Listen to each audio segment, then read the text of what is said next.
जी, अस्सलाम वालेकुम। हम पढ़ रहे थे प्रिपरेशन ऑफ अल्कीन्स।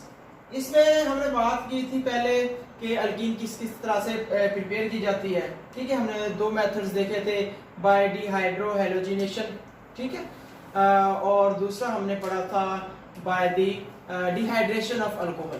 पहला था dehydro halogenation of alkyl halides और सेकंड था by the dehydration of alcohol.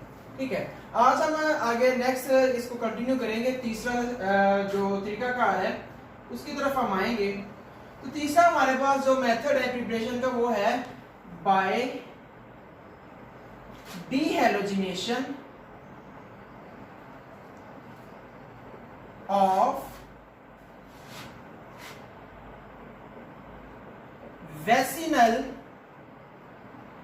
डाइहैलाइड्स। इसमें हम देखेंगे कि जो वेसिनल डाइहैलाइड्स होते हैं उनकी मदद से हम कैसे अल्कीन बनाते हैं, इसमें हम ये देखेंगे। ठीक है, तो पहले तो कंसेप्ट ये देख लें कि डीहैलोजिनेशन क्या हुआ।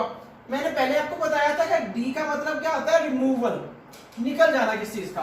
डीहैलोजिनेशन, हैलोजन का निकल जाना, हैलोजन का रिमूव हो जाना। ठीक है, कहां से होना, इस दफा कहां से होना है, वेसिनल डाइहैलाइड से। यानी कि आपके पास एक कंपाउंड है वेसिनल डाइहैलाइड, उससे आपने क्या करना है, हैलोजन्स को निकाल देना है। ठीक है, अब बात ये पहले कर लेते हैं कि वेसिनल डाइहैलाइड क्या होता है। जब आपको वेसिनल डाइहैलाइड का कांसेप्ट आ जाएगा तो आप जो है ना डीहैलोजिनेशन ऑफ वेसिनल डाइहैलाइड इजीली कर लेंगे। ठीक है, तो पहले तो आप देखें कि वेसिनल डाइहैलाइड्स क्या होता है। लेट्स सपोज ये आपके पास दो कार्बन है, एक कंपाउंड है, इसके अंदर दो कार्बन है, लाइक आप पहले इथेन है, इथेन आप ले ले। ठीक है, तो इसके दोनों ये जो कार्बन होता है, एक ये कार्बन एक ये दोनों एक दूसरे के कहलाते हैं एडजेसेंट कार्बन्स। एडजेसेंट कार्बन्स क्या होते हैं, एडजेसेंट कार्बन्स ऐसे कार्बन्स को कहते हैं जो बिल्कुल साथ बॉन्डेड हो, करीब करीब हो, वन बाय वन। ठीक है, तो आपके पास वेसिनल डाइहैलाइड कौन से होते हैं, हैलोजन्स कौन से होते हैं, मैंने बता दिया आपको, क्लियर कर दिया कि कार्बन जिसमें दो करीब करीब होंगे वो आपके पास होते हैं एडजेसेंट कार्बन्स। ठीक है, तो जो करीब करीब कार्बन्स हैं इनके ऊपर अगर दोनों के ऊपर दो हैलोजन लगे हों, दोनों कार्बन्स के ऊपर जो एडजेसेंट कार्बन्स हैं इन दोनों के ऊपर अगर हैलोजन्स लगे हो तो वो क्या कहलाएंगे, वेसिनल डाइहैलाइड। ठीक है, बाकी आप क्या लगाना चाहे, बाकी जैसे मर्जी लगा दें, हाइड्रोजन लगा दें, ये आपने हाइड्रोजन लगा दिए। ठीक है, बाकी तो आपने जो कमी बेशी है वो आपको पता है कि जी जितने कार्बन के बांड कितने होंगे, 4, उसके अलावा जितने बचेंगे वो सारे आप हाइड्रोजन लगा देंगे। ये आपके पास ओवरऑल जो मॉलिक्यूल है ये अब क्या बना है, वेसिनल डाइहैलाइड। ठीक है, अब यहाँ पर एक और कंसेप्ट है, आपको थोड़ा सा वो भी क्लियर कर देना चाहिए, वो यहाँ यूज नहीं हो रहा लेकिन अगले स्टेप्स में आएगा, आगे रिएक्शंस ऑफ अल्कीन्स में आएगा। एक होता है वेसिनल, इसी तरह एक होता है जिमिनल। अब जिमिनल डाइहैलाइड क्या होते हैं जी, जिमिनल डाइहैलाइड्स क्या होते हैं। ठीक है, अब जिमिनल कहते हैं कि अगर ये दो कार्बन, जैसे मैंने इधर बताया, इसी तरह यहां पर भी दो कार्बन थे, अगर यहां पर हैलोजन जो है वो सेम एक ही कार्बन के ऊपर लग जाए, क्या हुआ कि जो दो हैलोजन लगने हैं वो दोनों एक ही कार्बन पे आके अटैच हो जाए, तो ये क्या कहलाएगा, जिमिनल डाइहैलाइड। ठीक है, तो आपके पास बाकी आप क्या करेंगे, इसके साथ एक H रह गया, इसके साथ 3 H रह गया। ठीक है, तो this is geminal dihalide and this is vicinal dihalide. Clear हो गया, हमने यहां पर क्या यूज करना है, वेसिनल डाइहैलाइड, तो हम इसी को लेकर आगे प्रोसीड करते हैं। अब इसके लिए आपके पास कंडीशंस होती हैं, वो भी हम देख लेते हैं कंडीशंस क्या हैं और इसमें और कौन सा रिएजेंट यूज होता है, केमिकल यूज होता है। तो पहले तो हम एक सिंपल अल्केन ले लेते हैं डाइहैलाइड वाला। आपने अल्केन कौन सा ले लिया, इथेन ही ले लिया। ठीक है, लेट्स सपोज इधर भी इसके लगा हुआ है जी, चलें Br लगा देते हैं, इधर भी इसके लगा हुआ है Br। ठीक है, बाकी ये हाइड्रोजन्स लगे हुए हैं, ये हाइड्रोजन्स हो गए प्लस। अब यहां पर कौन सा साथ केमिकल यूज होता है, यहां पर जो यूज होता है वो होता है zinc, zinc element, metal, zinc metal यहां पर इस्तेमाल होता है। यहां पर एज अ सॉल्वेंट कह लें, एज अ एनवायरनमेंट के तौर पर कह लें, मेथनॉल यूज होता है जी, CH3OH अल्कोहल। ठीक है। मेथनॉल की मौजूदगी में ये सारा रिएक्शन होता है। मेथनॉल इज नॉट पार्टिसिपेटेड, वो पार्टिसिपेट नहीं किया उसने, वो क्या कर रहा है, वो एक्चुअली क्या है, वो इन्वायरमेंट दे रहा है, वो एक सोल्यूशन दे रहा है, वो एक स्टेट दे रहा है उसको, उनको आपस में मिलने के लिए, एक रिएक्शन देने के लिए। जैसे आप कह लें कि अगर आपने कोई रिएक्शन करवाना है, दो केमिकल्स हैं उनके दरमियान रिएक्शन करवाना है, तो भाई मोस्टली केसेस में हम क्या करते हैं, उनको वाटर के अंदर डिसॉल्व करके केमिकल रिएक्शन करवाते हैं, ठीक है, या कोई और इस तरह का सॉल्वेंट लेते हैं, उसके अंदर केमिकल रिएक्शन करवाते हैं। दैट मींस जो सॉल्वेंट्स हैं उसमें यहाँ पर क्या यूज हो रहा है, मेथनॉल यूज हो रहा है, ठीक है। अब होगा क्या यहाँ, वेरी सिंपल कंसेप्ट आपको वहां से नजर आ रहा है। जिंक यहां पर क्या है, हाईली इलेक्ट्रोपॉजिटिव है, क्या है जी, हाईली इलेक्ट्रोपॉजिटिव है। अब जिंक यहां पर हाईली इलेक्ट्रोपॉजिटिव है, ठीक है। तो अब मैंने ये कंसेप्ट आपने तकरीबन अल्केन्स की प्रिपरेशन में भी पढ़ा था, जहां आप अल्काइल हैलाइड से बनाया था आपने अल्केन, ठीक है। तो वहां पर भी हमने ये कंसेप्ट पढ़ा था कि जो इलेक्ट्रोपॉजिटिविटी और इलेक्ट्रोनेगेटिविटी का कंसेप्ट होता है, ये दोनों आपस में कंबाइंड अप हो जाते हैं। मतलब अगर दो एटम्स हैं या दो मॉलिक्यूल्स हैं, एटम ही होते हैं, सॉरी, एटम्स हैं, एक हाईली इलेक्ट्रोपॉजिटिव है, एक हाईली इलेक्ट्रोनेगेटिव है, तो क्या होगा, जो हाईली इलेक्ट्रोपॉजिटिव है वो किसकी तरफ रिएक्शन करना चाहेगा, वो किसके साथ मिलना चाहेगा, जो हाईली इलेक्ट्रोनेगेटिव होगा।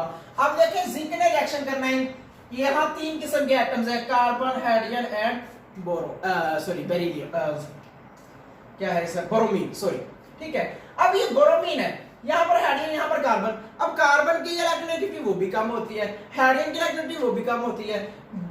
जो आपके पास बोरोमीन है, इसकी इलेक्ट्रोनेगेटिविटी भी इनसे ज्यादा होती है, और दूसरा ये तो ये हाईली इलेक्ट्रोनेगेटिव होता है। इसका मतलब क्या, क्योंकि ये at the right side, right corners पर या गई है पीरियड टेबल में पीरियड्स के मौजूद होते हैं, और वो हाईली इलेक्ट्रोनेगेटिव एलिमेंट्स होते हैं। तो as compare to carbon, hydrogen, bromine is more electronegative. तो क्या होगा, फिर जिंक जो है वो इस बोरोमीन के साथ रिएक्शन करेगा। अब रिएक्शन होगा कैसे, तो यहां पर आप ये क्लियर कर लें, अपने रिएक्शन को प्रोसीड कराने के लिए सबसे सिंपलेस्ट वे या सबसे सिंपलेस्ट तरीका कर समझ लें। एक्चुअली होता यह है कि बोरोमीन है, ये जो ज्यादा इलेक्ट्रोनेगेटिव है, वो बॉन्ड जो है वो देकर जाता है। लेकिन यहां पर अब दो एटम है और दोनों ही इलेक्ट्रोनेगेटिव है, यहां पर इन दोनों ने निकलना है, ठीक है, दोनों Br ने निकलना है, हाइड्रोजन या कार्बन ने नहीं निकलना। तो अब Br जो है, एक तो चलो मैं कह देता हूं कि एक अपना बॉन्ड पेयर जो है या वो इलेक्ट्रॉन पेयर जो है वो ले गया है, तो क्या दूसरा भी ले जाएगा। अब अगर मैं कहूं लेट्स सपोज अगर मैं कहूं ये वाला भी अपना बॉन्ड पेयर ले गया है, यहां से ये भी बॉन्ड पेयर इलेक्ट्रॉन ले गया है, तो भाई क्या अब यहां पर दरमियान में डबल बॉन्ड बन सकता है, पॉसिबल ही नहीं है।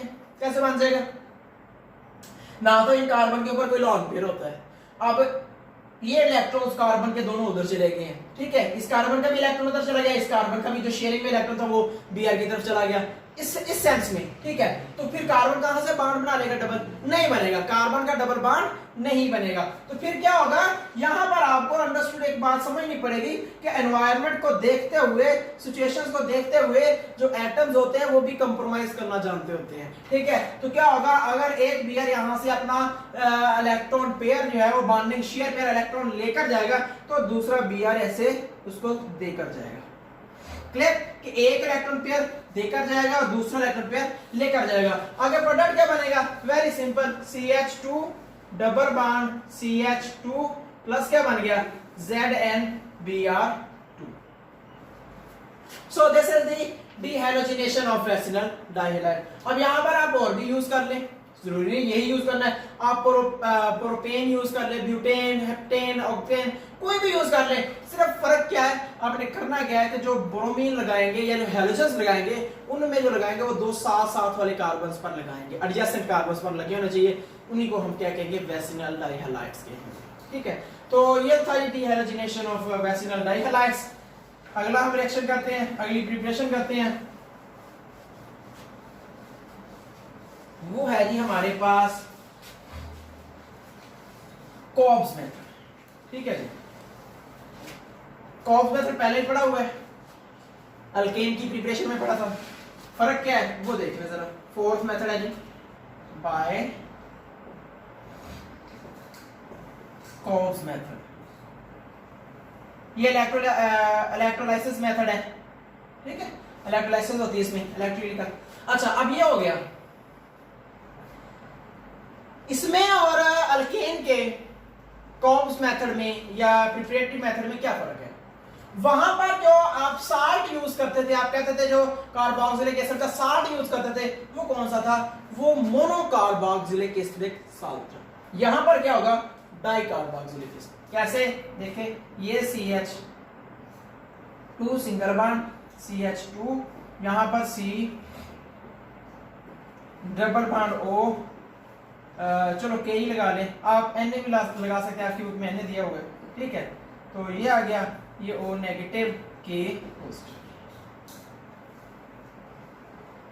ये है जी डबल साल्ट, या ऐसे कह लें, सॉरी, डाइकार्बोक्सिलिक एसिडिक साल्ट। क्या इसमें दो कार्बोक्सिलिक ग्रुप है कि ये वाला है, एक ग्रुप कौन सा है? ये वाला है, ठीक है। इन दो ग्रुप की वजह से इसे क्या कहते हैं? Dicarboxylic acid. आप जाएं प्रिपरेशन ऑफ अल्केन में, वहां पर कॉम्स मेथड में देखें, ये जो कार्बोक्सिलिक एसिडिक साल्ट का ग्रुप है ये सिर्फ एक है वहां, ठीक है। यहां पर क्या है?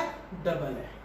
अब होगा क्या? सेम वही प्रोसेस होगा जी जैसे उधर हुआ था कि जब इसको वाटर वगैरह के अंदर मिक्स अप करेंगे तो इसके दो आयन्स अलग हो जाएंगे, क्योंकि ये साल्ट है, साल्ट से अलग हो जाएंगे। एनाइन क्या होगा? वो आपके पास होगा CH2 C double bond O negative, ठीक है। और ये आपके पास दूसरा आ गया CH2 C double bond O negative, plus क्या बन गया? 2K positive. अब दो बन गए। अब एनोड पर क्या होगा, कैथोड पर क्या होगा? देख लीजिए, पहले आप आ जाइए, ये कहां जाएगा? हम नेगेटिव की बात करें, ये कहां जाएगा? एनोड पर। तो लिख दें एट एनोड, कि एनोड पर क्या होगा? एनोड पर ये हमारे पास क्या है? CH2 C double bond O negative, CH2 C double bond O negative, ठीक है। अब एनोड पर क्या होगा? हम कहते हैं जब एनोड पर जाता है तो मतलब क्या है? उसके अंदर से इलेक्ट्रिसिटी गुजरती है या वो इलेक्ट्रिसिटी के कनेक्शन में आता है। तो जब इसकी इलेक्ट्रोलाइसिस होगी तो वहां पर आपने पढ़ा था ये क्या हो जाता है, इसका जो इलेक्ट्रॉन है, ये जो नेगेटिव मैंने बताया था 2 इलेक्ट्रॉन्स को रिप्रेजेंट करता है, ये जो इलेक्ट्रॉन है ये सेपरेट हो जाते हैं। तो क्या हो गया? यहां से भी एक इलेक्ट्रॉन निकल जाएगा। अब यहां पर देखें, एक ही मॉलिक्यूल के अंदर दो नेगेटिव है, तो ये आपके पास क्या होगा कि दोनों के अंदर से एक एक इलेक्ट्रॉन निकल जाएगा जब इलेक्ट्रोलाइसिस होगी। और आपके पास क्या बन जाएगा? CH2 C double bond O, यहां पर क्या हमने यार? ये फ्री रेडिकल बन गया, ठीक है। इसी तरह हमारे पास CH2 C double bond O radical, plus क्या बन गया जी आपके पास? प्लस कुछ नहीं बनना, सिर्फ दो इलेक्ट्रॉन्स निकल जाएंगे, ठीक है, क्योंकि एक इलेक्ट्रॉन इधर से निकलेगा, एक इलेक्ट्रॉन इधर से निकलेगा। ये बन गया। अब ये क्या बना है? Free radical. बहुत पढ़ चुके हैं इस चैप्टर में आप फ्री रेडिकल के बारे में। पहले आपने पहले कोर्स वहां पर पढ़ा, फिर आपने अभी रिसेंटली पढ़ा हेलोजिनेशन ऑफ मीथेन में पढ़ा कि किस तरह से जो फ्री रेडिकल है वो कैसे कैसे रिएक्ट करता है, ठीक है। फ्री रेडिकल के बारे में हम क्या कहते हैं? It is highly unstable and highly reactive molecule, ठीक है। अब ये रिएक्टिव भी है और हाईली अनस्टेबल भी है। अब फिर होगा क्या काम करेगा? फिर जाहिर बात है ये अपने को स्टेबलाइज करेगा। अब स्टेबलाइज कैसे करेगा इसको देख लेते हैं हम।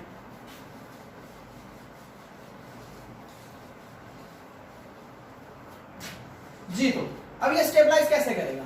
स्टेबलाइज करने के लिए हमारे पास, ये मैं यहां से रिमूव कर रहा हूं ताकि स्पेस ज्यादा बन जाए, ठीक है। क्या होगा? वो आया आपके पास CH2 C double bond O radical, CH2 C double bond O radical, ठीक है। तो क्या होगा? अपने आप को स्टेबलाइज करने के लिए कोई ना कोई प्रोसेस करेगा, कोई ना कोई रीअरेंजमेंट करेगा। तो भाई सिंपल सा कंसेप्ट है कि ये यहां से अपना इलेक्ट्रॉन इधर ले आएगा, ये इलेक्ट्रॉन इधर ले आएगा, ठीक है। इसी तरह से यहां से इस बॉन्ड का एक इलेक्ट्रॉन इधर आ जाएगा और यहां से एक इलेक्ट्रॉन इधर आ जाएगा। यहां से अब देखें, यहां पर एक इलेक्ट्रॉन बच गया। अब ये इलेक्ट्रॉन आपने पिछले कॉम्प्लेक्स में क्या पढ़ा था? ये इलेक्ट्रॉन इसके ऊपर चला जाता है, कार्बन के ऊपर। अब यहां पर चूंकि ये दो कार्बन है, इसका भी एक इलेक्ट्रॉन बच जाता है, इसका भी एक इलेक्ट्रॉन बच जाता है। ठीक है, दोनों के पास एक एक इलेक्ट्रॉन बच जाता है, तो यहां से फिर जो इसका इलेक्ट्रॉन बचता है वो इधर आ जाता है, इसका इलेक्ट्रॉन जो बचता है वो इधर आ जाता है, ऐसे। ठीक है, तो ये आपके पास क्या हो गया, ये पूरा कंसेप्ट आ गया कि किस तरह से ये इलेक्ट्रॉनिक रीअरेंजमेंट होगी। आपके पास क्या बनेगा, CH2, ये सिंगल बॉन्ड साइन के दरमियान एक एक इलेक्ट्रॉन एक इधर से आया, तो ये क्या बन गया, double bond CH2 plus C double bond O double bond, एक ये बना एक ये बना, तो ये कितने बन गए, 2, और ये है क्या एक्चुअली, ये असल में 2CO2, 2 कार्बन डाइऑक्साइड मॉलिक्यूल्स आपके पास बन गए। यहाँ पर एक और कंसेप्ट क्लियर करते चले कि आप कह रहे होंगे कि सर यही बॉन्ड इधर से क्यों जा रहा है, अगर कोई और बॉन्ड नहीं जा रहा, यहां से नहीं जा रहा, यहां से नहीं जा रहा, तो भाई उसका मैंने पहले भी कई बार बता चुका हूँ, फिर रिपीट कर रहा हूँ कि रिएक्शन उस तरफ को जाएगा जिस तरफ वो ज्यादा स्टेबल मॉलिक्यूल्स या ज्यादा स्टेबल प्रोडक्ट्स बनाएगा। तो भाई जो कार्बन डाइऑक्साइड है as compare to any other among these rearrangement, कोई और अरेंजमेंट ऐसी नहीं है जिसमें कोई ऐसा मॉलिक्यूल बन जाए जो कार्बन डाइऑक्साइड से ज्यादा स्टेबल हो। तो कार्बन डाइऑक्साइड ज्यादा स्टेबल है, ज्यादा एफिशिएंट है, तो इस वजह से क्या होगा, फिर जो रीअरेंजमेंट इलेक्ट्रॉनिक क्लाउड की वो इस तरह से होगी कि कार्बन डाइऑक्साइड का मॉलिक्यूल यहाँ से रिमूव हो। ठीक है, तो ये था जी आपके पास सिंपल सा तरीकाकार अल्कीन बनाने का। अब होगा क्या, कैथोड पर क्या होगा, ये था एनोड पर, कैथोड पर वो जो शुरू में जी बने थे 2 के पॉजिटिव आयंस, वो जाकर उसके साथ कैथोड पर जाकर रिएक्शन करेंगे। कैसे करेंगे देख ले जरा, एट कैथोड। अब इसमें क्या होगा कि जो वाटर मौजूद होता है, आयनाइजेशन जैसे आपने पढ़ी है पहले, वाटर की मौजूदगी में होती है, तो वाटर जो मौजूद होता है वो जब इलेक्ट्रॉन्स जो हैं वो वहां एनोड से कैथोड की तरफ को मूव करते हैं 2 इलेक्ट्रॉन्स, तो वाटर जो है ना वो आयनाइज हो जाता है और आपके पास एक H2 गैस और साथ 2OH नेगेटिव आयंस बना देता है। ठीक है, ये से नेगेटिव आयंस बना दिए जी। अब वो 2K पॉजिटिव आयंस बने थे, तो आपके पास क्या आया कि 2K पॉजिटिव जो बने थे प्लस 2OH नेगेटिव, और आपके पास उसने क्या बना दिया जी 2KOH, ये 2 और उसने कंपाउंड्स बना दिए। ठीक है, तो ये कैथोड पर होगा। ये तो एक सिंपल है, हमारा जो मेन कंसर्न था वो इस कंपाउंड से था, वो हमारा बन चुका है। तो ये था जी कोब्स मेथड कि किस तरह से कोब्स मेथड के जरिए हम प्रिपरेशन ऑफ अल्कीन करेंगे। नेक्स्ट हमारा जो last method of preparation of alkene है वो हमारे पास है जी by the partial hydrogenation of alkyne. By the partial hydrogenation, partial का मतलब क्या आता है, जुज़वी तौर पर, कंप्लीटली नहीं होना। ठीक है, तो देखते हैं जी लास्ट मेथड है हमारे पास by partial hydrogenation of alkyne. अच्छा, यहां पर वर्ड पहले भी मैं बोल चुका हूं क्या है, पार्शियल। अब पार्शियल का मतलब क्या होता है, पार्शियल का मतलब होता है जुज़वी तौर पर, थोड़ा बहुत। हाइड्रोजनेशन इसे कहते हैं एडिशन ऑफ हाइड्रोजन, पढ़ा हुआ है पहले भी, for the preparation of alkane, वहां पर आपने पढ़ा था स्वेशियर-सेंडन रिएक्शन। ठीक है, तो वो आपने देखा था कि किस तरह से हाइड्रोजनेशन जो है, हाइड्रोजन कैसे ऐड अप होते जाते हैं। ठीक है, और किस तरह से वो रिएक्शन जो है वो आगे कंप्लीट होता है हाइड्रोजनेशन से, और अल्केन बनता है आपके पास। यहां पर क्या है, अल्कीन बनाना, कहां से, अल्काइन से। पार्शियल हाइड्रोजनेशन होती क्या है, पार्शियल जुज़वी मींस, देखिए अल्काइन है ये अल्काइन का ट्रिपल बॉन्ड है, इसमें हाइड्रोजन ऐड होना है H2। देखिए एक मॉलिक्यूल हाइड्रोजन ऐड होने का मतलब है कि एक एटम इधर आ गया इसमें से और दूसरा एटम इधर आ गया। जब एक मॉलिक्यूल 2 एटम्स यहां ऐड करेगा तो सारी बात है ये बॉन्ड इधर से टूट जाएगा और ये सपोज ऐसे आ जाएगा। सही है, एक एक एच पहले लगा हुआ था वो अब अंडरस्टूड समझे। अब ये एक एच इधर आ गया, अब क्या मजीद इसमें और H ऐड हो सकते हैं? बिल्कुल होंगे। कैसे? आप और एक H2 ऐड करोगे तो हमारे पास एक H इधर आ जाएगा, एक H इधर आ जाएगा। ठीक है, अब ये आपके पास आ गया, सही। अब इसमें देखें कि मजीद एक एक H आने से ये बॉन्ड और टूट जाएगा, ये ऐसे H2 हो जाएगा, एक H2। तीसरा भी मैं हाइड्रोजन लगाता हूं, वो अंडरस्टूड होता है, मैंने चूंकि सिंपल कार्बन लिया था तो वो मैं तीसरा हाइड्रोजन लगा रहा हूं जो पहले से उसकी वैलेंसी पूरी करने के लिए यूज होता है। तो जब एक एक और हाइड्रोजन ऐड करेंगे तो ये ट्रिपल हाइड्रोजन हो जाएंगे, क्या बन जाएगा? अल्केन। दैट मींस अगर मैं यहां थोड़ा सा फ्लो की शक्ल में लिख दूं कि ट्रिपल बॉन्ड कार्बन में एक हाइड्रोजन ऐड करेंगे तो डबल बॉन्ड रह जाएगा, उसमें एक हाइड्रोजन ऐड करेंगे तो क्या रह जाएगा? सिंगल। मतलब अल्काइन से पहले अल्कीन बनता है, फिर अल्कीन से क्या बनता है? अल्केन बनता है। सही है। अब हमें क्या चाहिए?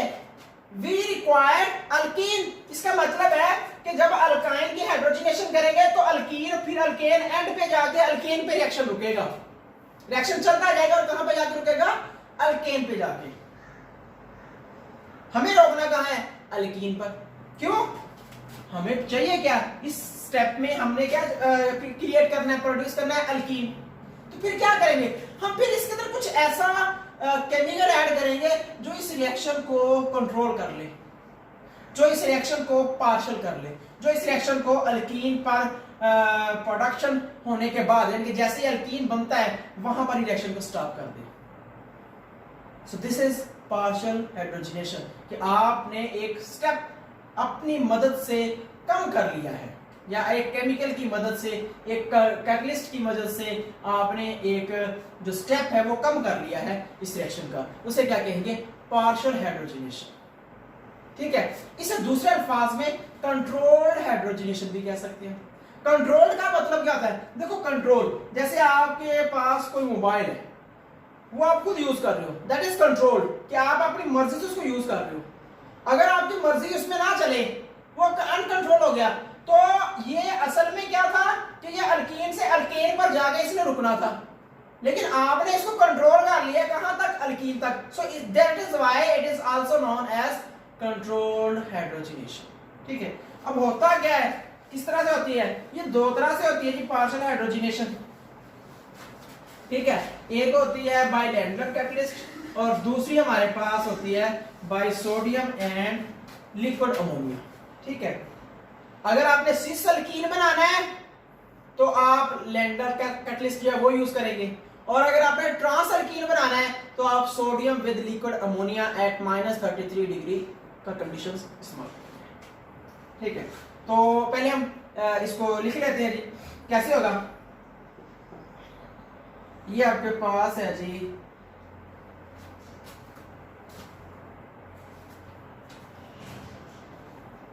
अब हम इसको लिख लेते हैं जी। ये आपके पास है जी R ट्रिपल बॉन्ड CR।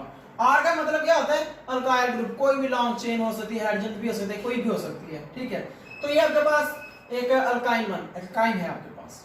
ठीक है, आपने इसके अंदर हाइड्रोजन ऐड किए किसकी मौजूदगी में? Lander catalyst. अब लैंडर कैटलिस्ट क्या होता है? PD into BA SO4 poisoned with quinoline।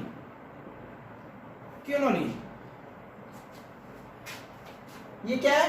प्लाटियम and BaSO4 poisoned with, इसे लिखते हैं poisoned with quinoline। क्यूनोलिन एक पॉइजन होती है, जब इसको इस कैटलिस्ट का यूज करते हैं तो ये इसी क्यूनोलिन की बेसिक केमिकल क्यूनोलिन की वजह से ही क्या होता है, हमारे पास जो रिएक्शन है वो कंट्रोल में आता है। वो पॉइजन होने की वजह से उस रिएक्शन को रिटार्ड कर देता है खास लिमिट में जब हम इसके अमाउंट यूज करते हैं। ठीक है, तो ये आपके पास जी कैटलिस्ट यूज होगा, ये सारा का सारा कहलाता है क्या?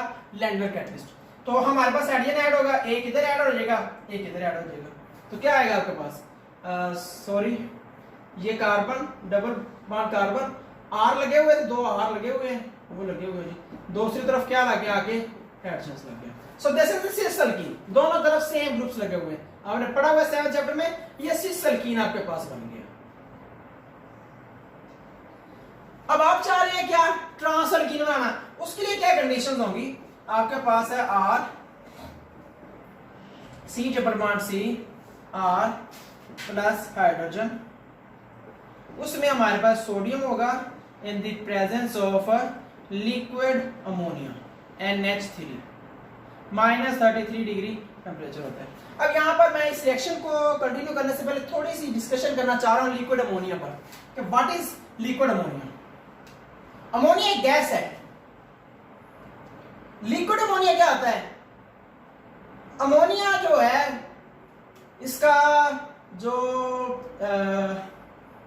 बॉइलिंग पॉइंट है वो -33 डिग्री है। मतलब -33 डिग्री पर ये बॉयल होना शुरू हो जाता है। -33 डिग्री से कम टेम्परेचर हो तो ये लिक्विड फॉर्म में रहता है। अमोनिया -33 से कम टेम्परेचर पर हो तो ये लिक्विड फॉर्म में रहता है, लिक्विड होता है। अब ऐसे कह लें वेपराइज नहीं होता, या ऐसे कह लें बॉयल नहीं होता। बॉयल हो जाएगा तो वो उड़ जाएगा, सारा गैसियस फॉर्म में आ जाएगा। तो हमारे पास क्या कंसेप्ट आ गया कि लिक्विड अमोनिया -33 डिग्री पर क्या करता है? लिक्विड फॉर्म में रहता है, या उससे कम टेम्परेचर पर। जैसे -33 से ज्यादा जाएगा तो ये क्या आ जाएगा? ये लिक्विड अमोनिया गैसियस फॉर्म में कन्वर्ट हो जाएगा। तो उस वक्त हमारे लिए सूटेबल नहीं होता, हम इसको लिक्विड फॉर्म में यूज करते होते हैं। ठीक है, इसलिए हमारे पास जो टेम्परेचर होना चाहिए वो -33 डिग्री का होना चाहिए इस रिएक्शन को प्रोसीड कराने के लिए। सही तो होगा क्या? सिंपली आगे प्रोडक्ट आपके पास आपने क्या बना देना है? C डबल बॉन्ड C, यहां पर आपने H लगा देना है जी, ट्रांस बना देना है, क्योंकि इसकी मदद में क्या बनता है आपके पास? ट्रांस बनता है। ये H आ गया, ये R। So this is a trans molecule and this is a cis alkene. सही, तो ये आपके पास ओवरऑल प्रिपरेशन थी, किस तरह से अल्कीन्स वगैरह प्रिपेयर किए जा सकते हैं by the partial hydrogenation of alkynes and by Kolbe's method, by dehydrogenation of vicinal dihalides, by dehydration of alcohol, by dehydrohalogenation of alkyl halides. ठीक है जी, तो टॉपिक आपका कंप्लीट हो जाता है। ओके, अल्लाह हाफिज़।